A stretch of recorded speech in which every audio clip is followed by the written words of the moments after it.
Greetings, members one and all of the Salivation Nation.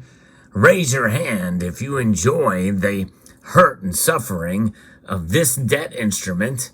I think many of us do. It's kind of a sadistic nature that we have in our relationship with the dollar, because gold and silver are up today because of that hurt. Let's explore.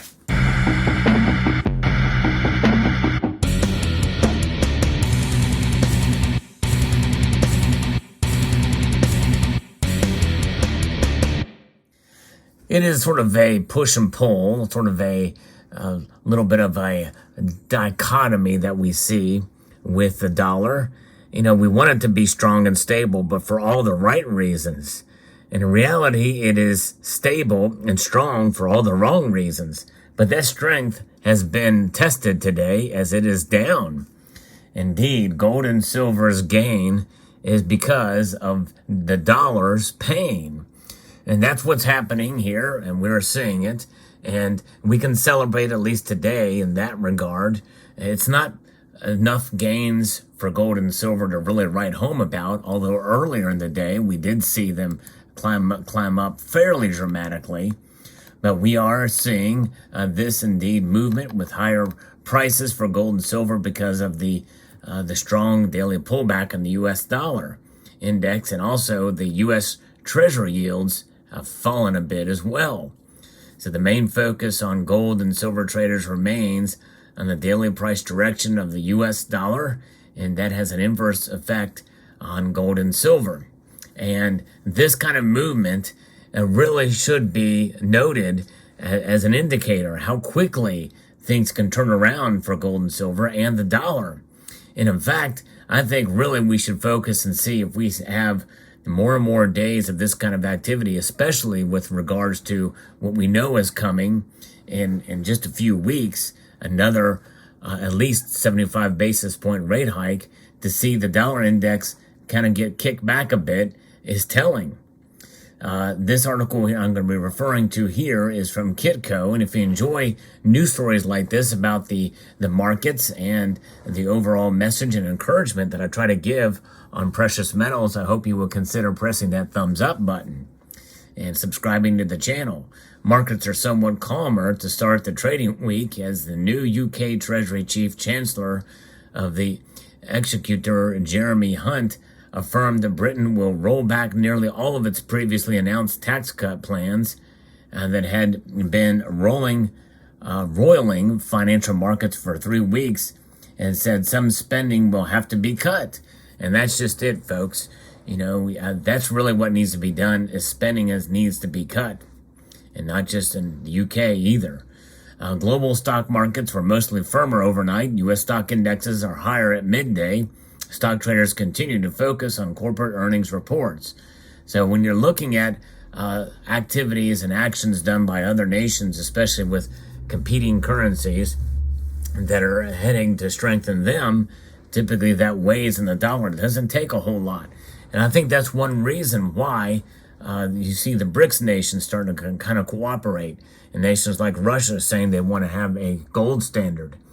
And when they do that for their ruble, that's could have an effect on the dollar in due course. In other words, the dollar is strong, but its only strength lies in the fact that we're all, in other words, all the nations around the world, all the central banks around the world are doing the same thing. So when other nations around the world start to do the right thing, like cutting spending, for instance, well, typically that's going to strengthen the pound sterling, and that's going to have an effect on the dollar, at least in theory, and at least for today.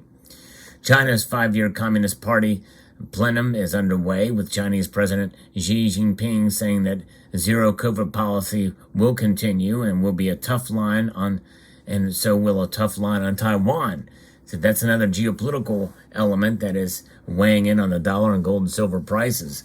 Xi says his policies are a firm-handed rule at home, and a more powerful China abroad will continue.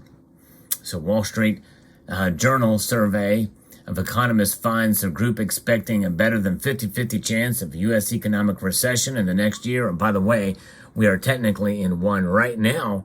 People don't talk about that, but we are in a recession right now. We're not out of it.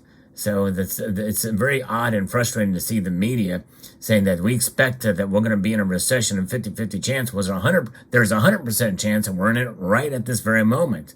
The survey says odds of recession in that time frame are now 63% versus 49%. Again, a moot point since we're already in one. And so we'll see how that plays out. But interesting how the media portray things.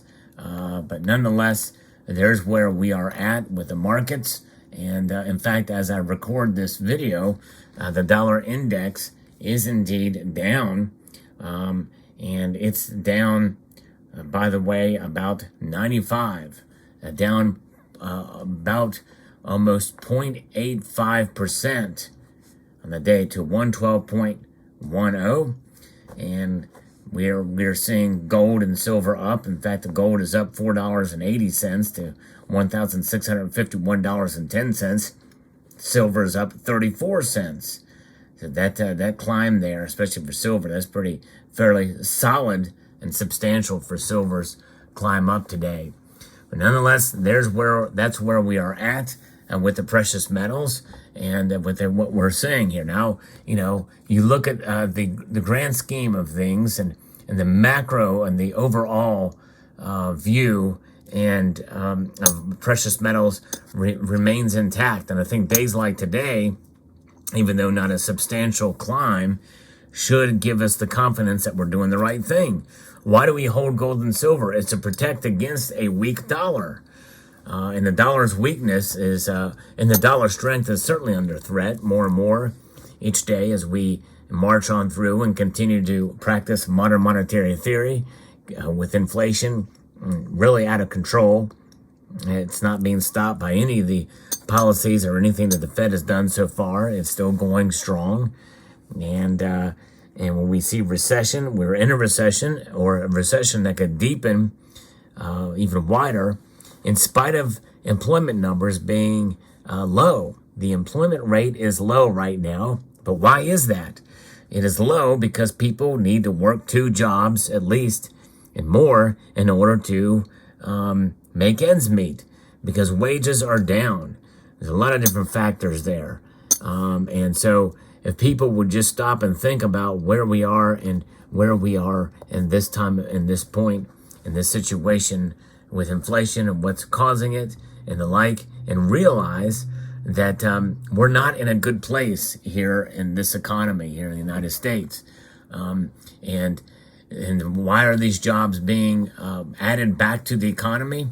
Well, because we're still trying to get back to some sense of normalcy, and there's still some spending, like in restaurants and things and the like, as people are getting back out again, getting back out into the economy. And some people really literally are still under that COVID mindset. We're still seeing people, I saw some people out today still wearing masks. And by the way, not the N95 masks either. And wearing the ones that even the CDC has said are pretty much just pointless and worthless. But nonetheless, people are still in that mindset. A great majority of people have still been under that spell, I guess you will say, without sparking any extra controversy here. But nonetheless, we will continue to hold on. And by the way, even though I like to do videos about where the economy, where the markets are from day to day, one thing that we can rely on is that over the course of a long period of time, when you stack gold and silver, you are indeed providing a wealth preservation scenario for yourself and your family. That's what it's about. It's about wealth preservation over the long course of time, not the short term, not even the medium term. You got to think out 5-10 years out in order to really see a break-even point. What does a break-even point mean? It may seem like a profit, but indeed, how do you measure profit? Profit is any kind of dollars that is above and beyond what you initially paid for a product or a service. Well, in this case, an increase of dollars cannot be counted as a profit because those dollars are weaker 5 years from now than they are today. I guarantee it. That's right. Even if inflation goes back to 2.5%, which the Fed was okay with before this inflation really started to get out of control, you got to take into account of at least 2.5% more of dollars in order to break even. And that break even point is what it means to have gold and silver. That's why I don't like to see it as an investment. It is something that is beyond an investment. It is a hedge. It is a protection. It is a savings vehicle. It is an insurance policy. When you look at it as an insurance policy, that really puts things much more into perspective for you when you hold your gold and silver. It is something tangible, and it's something that will continue to last long after we are gone. So there you have it. Let me know what your thoughts are in the comment section below. Again, I hope you enjoyed this video. I'd like to extend a multitude of gratitude to you all for taking the time to watch, and encourage you to please rate, share, comment, and subscribe.